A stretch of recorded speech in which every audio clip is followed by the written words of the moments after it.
Habang napapalapit ang pag-launch sa album ni Jennie, mas lalo ding marami siyang natuklasan tungkol sa affair ni Dara at Freddie. Buong loob na pagpasyahan ni Menchie na hindi manggagaling sa kanila ang paglantad sa relasyon ni Dara kay Freddie upang sa ganitong paraan umano ay maprotektahan nila ang career ni Jennie. Katwiran ni Menchie, hindi lang siya pag-iinitan ni Dara kundi itong si Freddie. Ngunit habang nanatiling tahimik ang mag-ina, mas lalo namang kinakain ng konsensya itong si Jennie sa tuwing kaharap niya si Bana. Anya, malaki umano ang kanyang utang ng loob kay Bana. Dahil kung hindi umano kay Bana, hindi umano siya muling makilala sa industry. Dagdag ni Jennie, hindi umano niya dapat pagsinungalingan itong si Bana. May pagkakataon na sana itong si Jennie na sabihin kay Bana ang totoo. Ngunit dahil sa pangyayaring hindi nila inasahan na mangyari, nabalitaan ni Jennie ang nangyari kay Megan. Napagtanto ni Jennie na mas lalong maapektuhan umano ang kanyang kapatid kapag pipiliin niyang ilabas ang totoo kay Bana.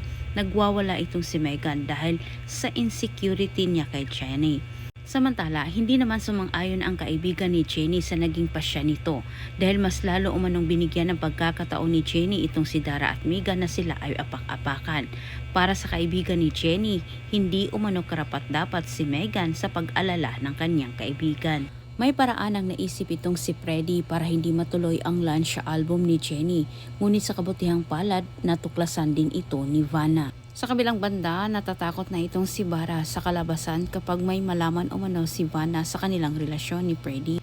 Hindi lang umano ang karir niya ang masira, mas masira pa ang kay Megan. Sinabi ni Dara, kailangan masira na itong si Jennie sa lalong madaling panahon. Nagkataon na muling nag-cross ang landas ni Menchie at Dara. Hindi nakapagtimpi itong si Menchie sa galit niya kay Dara dahil kuno inaagaw ni Jennie ang atensyon ng matanda kaya nagwawala itong si Megan.